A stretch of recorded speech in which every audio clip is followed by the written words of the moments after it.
Kita mengerti semuanya bahwa pendidikan adalah jalan yang sangat menentukan bagi suatu kebangkitan, bagi kebangkitan suatu bangsa dan negara. Tidak mungkin kita menjadi negara sejahtera, tidak mungkin kita menjadi negara maju kalau pendidikan kita tidak baik, pendidikan kita tidak berhasil. Pemerintah Republik Indonesia secara beruntun dari pemerintah ke pemerintah, dari masa ke masa selalu menempatkan pendidikan sebagai hal yang paling utama. Seluruh elit bangsa menyadari hal ini dan menggariskan strategi pembangunan bangsa yang sudah baik dan sudah benar.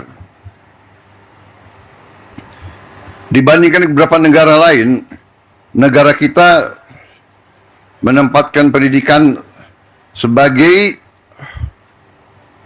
yang teratas dalam APBN, dalam anggaran pembiayaan dan belanja negara.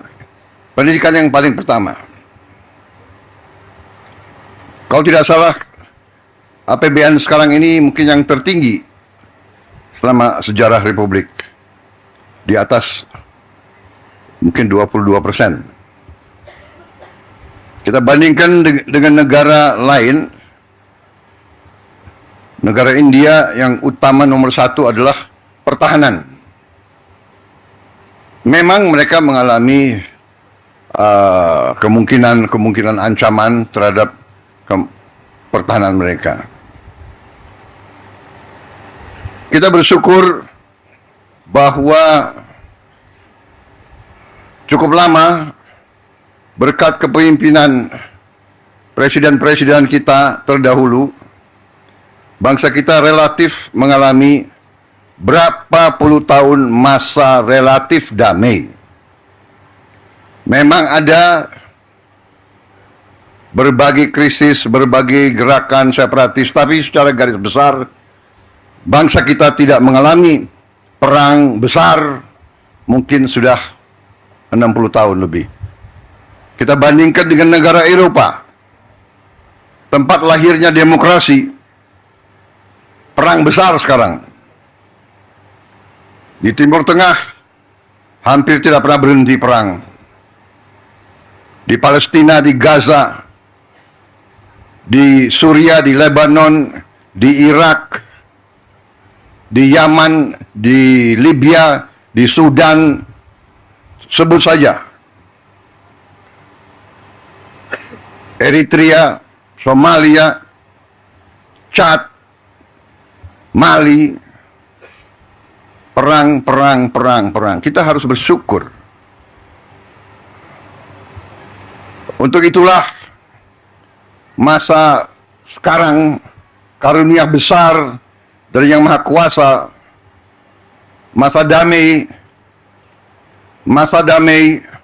keadaan damai, bukan buah yang jatuh dari pohon. Masa damai bukan sesuatu yang jatuh dari langit. Masa damai adalah upaya pemimpin, upaya pemerintah untuk menjaga keselamatan rakyatnya.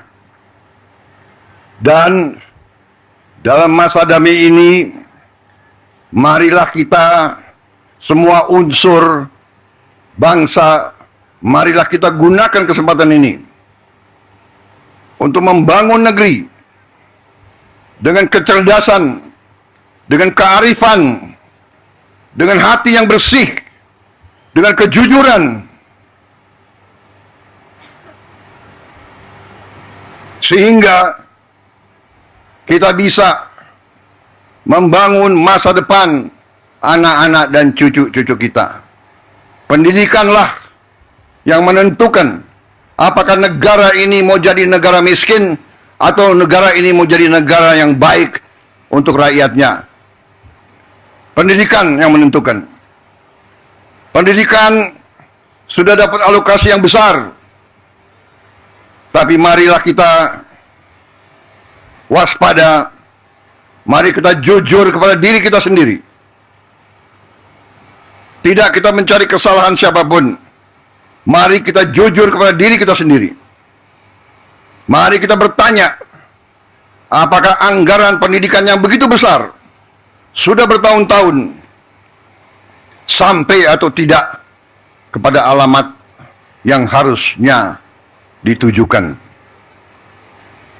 Kita masih melihat tadi dan kita tahu begitu banyak sekolah-sekolah yang rusak.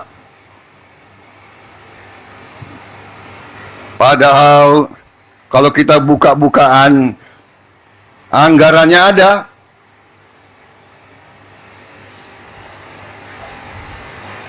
Bagaimana bisa satu sekolah toiletnya hanya satu, WC-nya satu, bagaimana bisa? Ini saya ingatkan tanggung jawab dari pemerintah daerah, tanggung jawab dari wali kota, bupati, gubernur, bersama-sama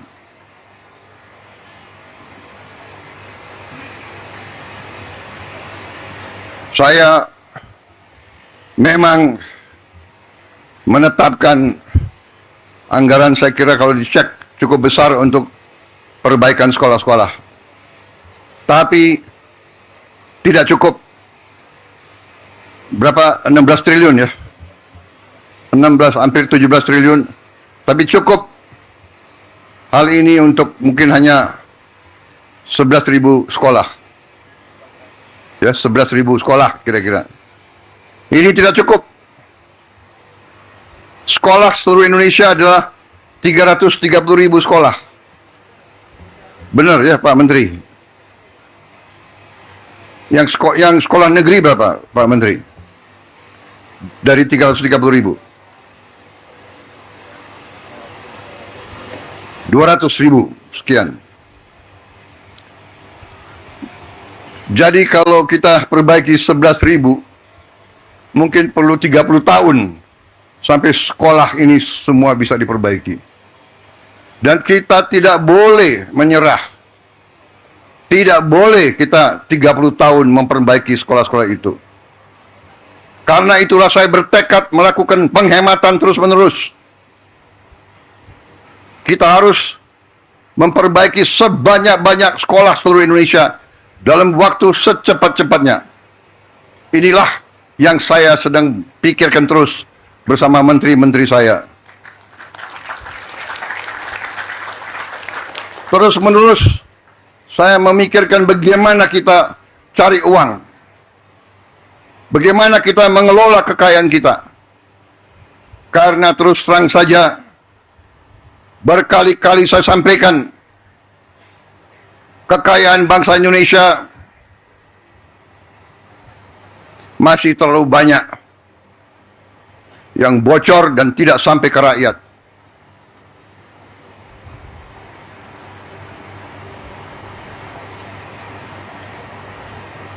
Terus-menerus saya himbau jajaran pemerintah, para pejabat, para birokrat, saya himbau terus,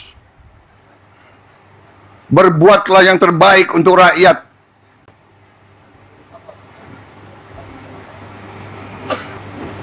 Para pejabat, para birokrat diangkat, dibiayai oleh negara, digaji oleh negara. Hendaknya anggaran untuk rakyat, anggaran untuk pelayanan rakyat, hendaknya jangan diselewengkan. Jangan dikorupsi dengan segala akal.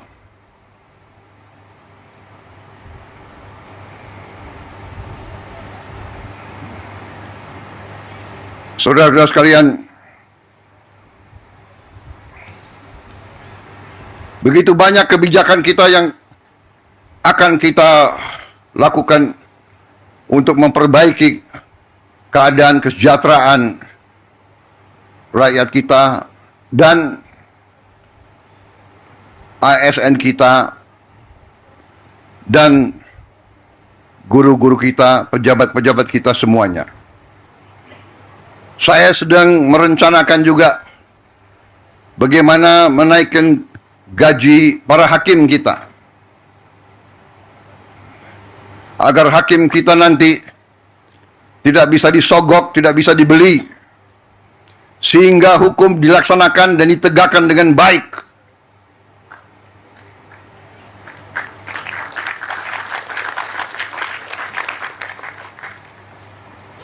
Saudara-saudara sekalian, kalau kita melaksanakan pengelolaan manajemen yang baik, manajemen yang akal sehat,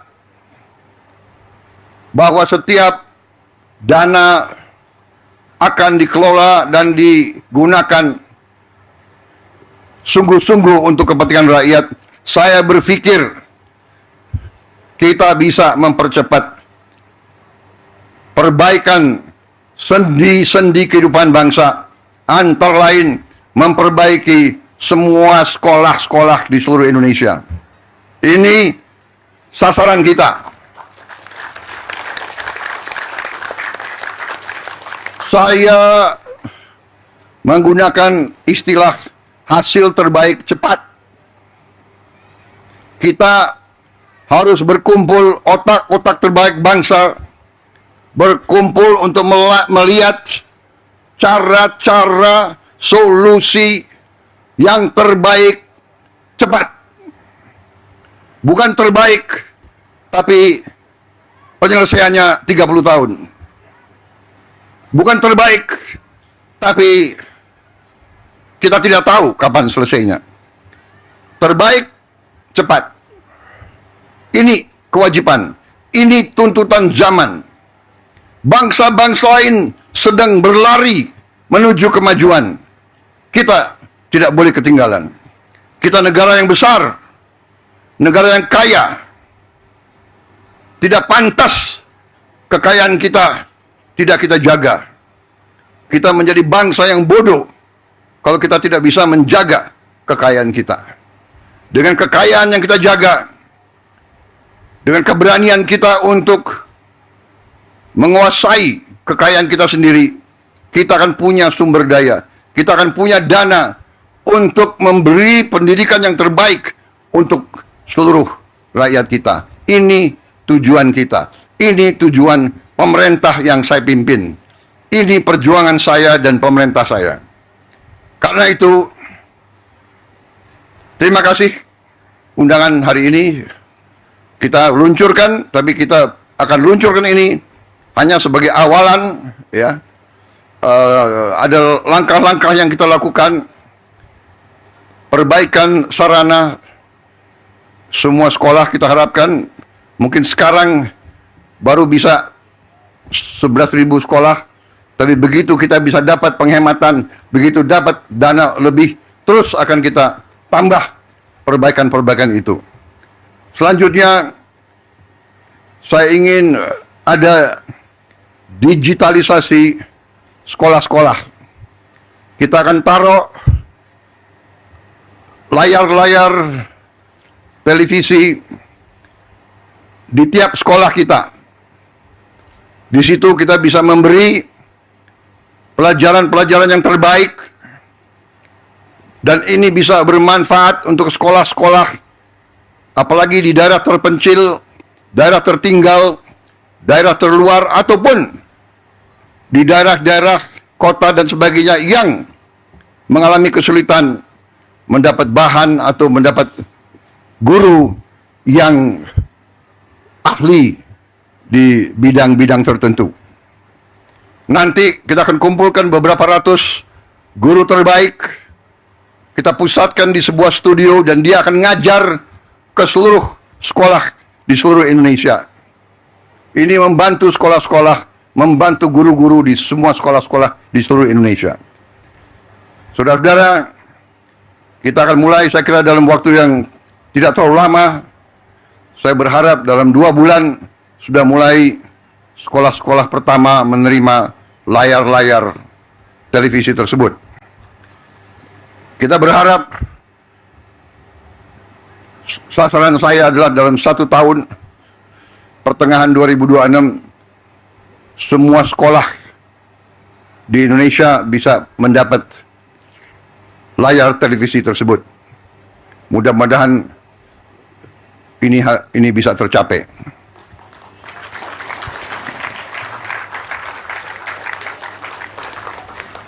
Saya kira begitu banyak kebijakan yang kita berikan. Tunjangan kerja untuk dosen, ada 31.000 dosen, kemudian bantuan pendidikan untuk guru-guru yang belum memiliki diploma strata 1 atau diploma 4, ini pun kita bantu. Pokoknya kita ingin pendidikan kita semakin baik. Saya berterima kasih, makan bergizi sudah terus diselenggarakan. Kalau tidak salah hari ini sudah mencapai lebih dari 3 juta penerima manfaat, dan dilaporkan kepada saya mungkin bulan depan akan sampai 4 juta. Dan seterusnya, sasaran kita November 2025 ini akan mencapai seluruh 82,9 penerima manfaat. Anak-anak dan ibu-ibu hamil akan menerima makan bergizi tiap hari. Saudara-saudara sekalian, ini juga akan mendorong roda ekonomi, karena dana yang beredar di desa-desa, kecamatan, dan kabupaten akan naik 4 kali, 5 kali lipat. Peningkatan 400%, 500% mungkin belum pernah terjadi di negara manapun dalam waktu-waktu belakangan ini. Ini adalah hal yang penuh dengan cita-cita. Ini membutuhkan tekad, membutuhkan keberanian, membutuhkan semangat, dan itu akan kita lakukan. Kita akan buktikan ke dunia bahwa kita mampu melaksanakan hal-hal yang besar, hal-hal yang mendasar, hal-hal yang strategis, hal-hal yang bisa merubah nasib suatu bangsa. Kita tidak mau melaksanakan hal-hal yang biasa. Kita tidak mau meneruskan business as usual. Kita tidak mau melaksanakan dengan semangat kumaha engke. Semangat kita harus engke kumaha.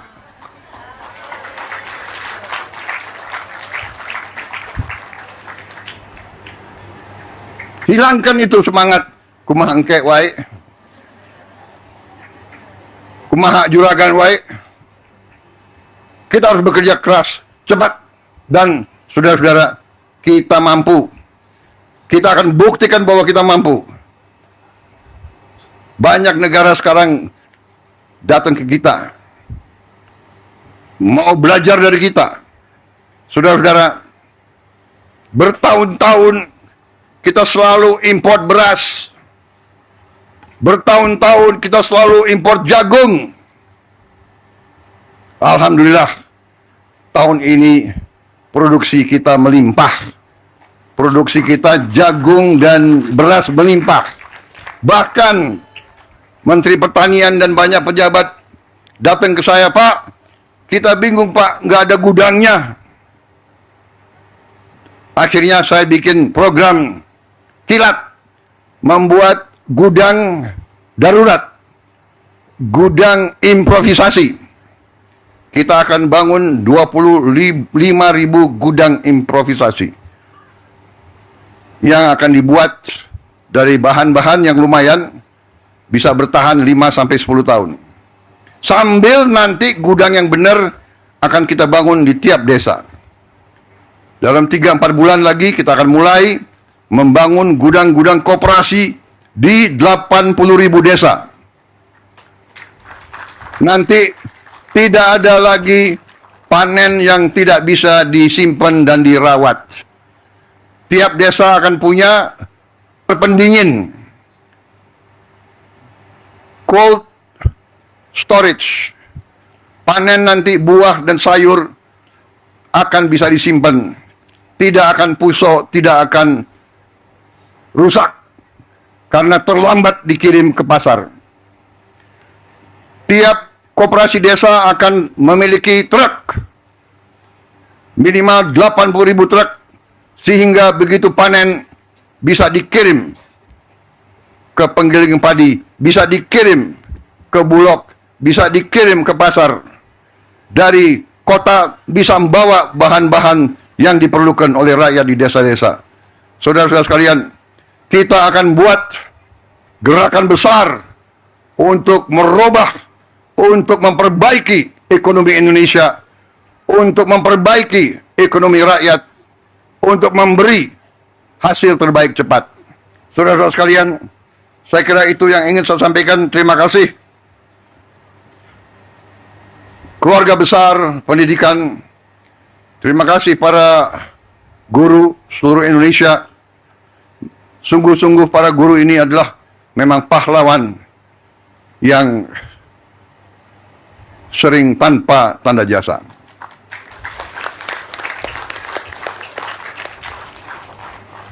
Saudara-saudara sekalian, untuk itu sekali lagi saya ucapkan terima kasih, dan marilah kita bersatu, marilah kita kerjasama, marilah kita rukun.